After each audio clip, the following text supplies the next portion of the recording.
Ako si Jerome Mercado, may-ari ako ng Amayas Loop.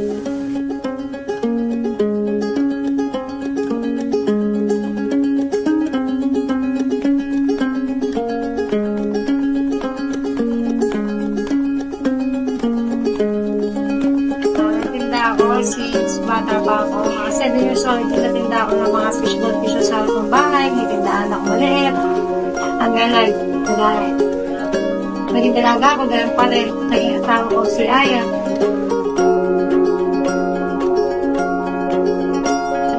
Nagsimula, mag-asawa ako.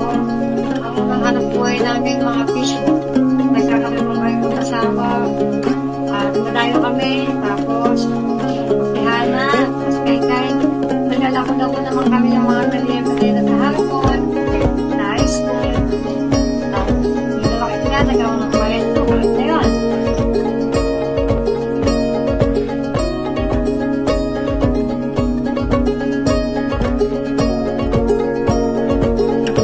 Manguna tayo po na, tapos gagawin natin, araw-araw mag-uulta. Galing Disney, nagas.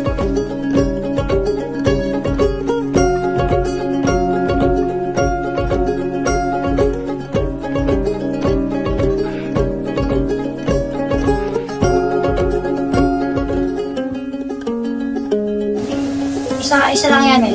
Hindi lagi araw-araw, hindi pala araw-araw lagi Pasko. Ganun.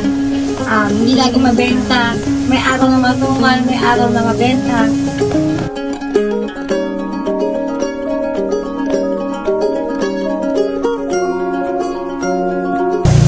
Gawa bigay tayo sa ibang araw. Siyempre, mabago ko ng bagong magiglik. Pag alam mo na hindi na ito, tama na muna. Stop mo muna pahinga. Sa araw ka magpapag feeling na mo.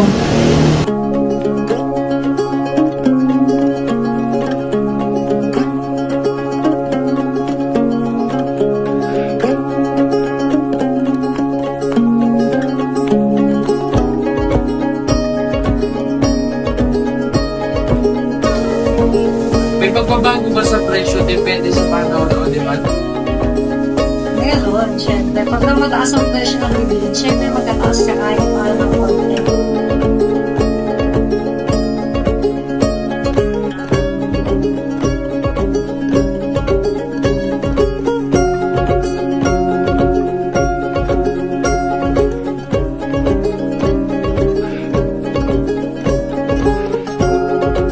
Tapos, syempre, unang-una, wala kami pupa dito. Hindi lang namin masyadong tinatakas yung hindi para mag-focus.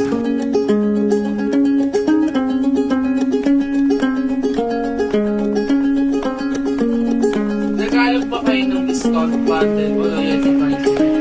Yes, nagkakaroon kami ng loyalty card. Pag halimbawa, nakasampu ka na, kunyari, sa military, nakasampu ka. Pag napuno mo yung 10 na yan, may free ka isang military na yan, ano dito.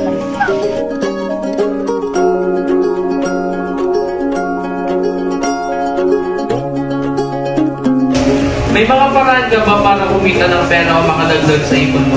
Siyempre naman, hindi ko tayo mag-alala. Hindi tinatawag na another batch of umayan. Magdagdag tayong pahinga sa labas, makakita tayong customer, mag-iibay pa tayong pahinga sa labas.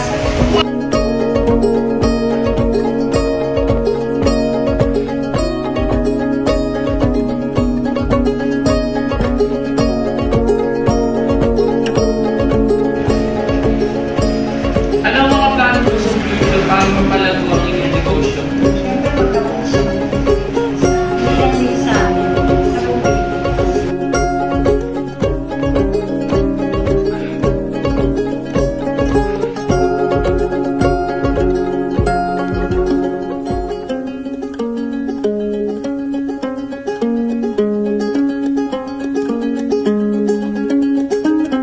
Ano ang mga paraan upang mas dumami ang bumibili o tumakinig sa inyong produkto?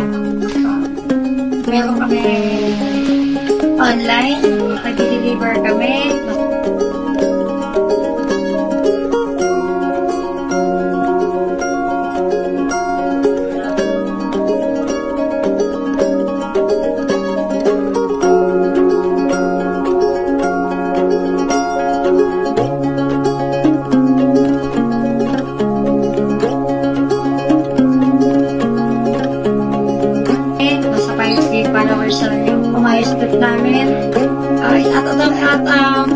pinakadagas niya. Yung, ano ba ta, masarap lang na bata. Ay, ako.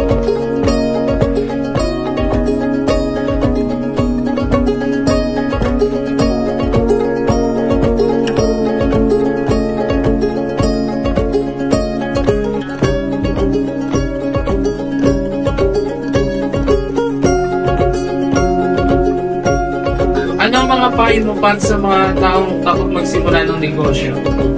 Payan, until you die. Tapos, ito yun na, subok na subok, makukuha mo din yan. May pagkakataon. Tapos ang ayon din sa iyo pala.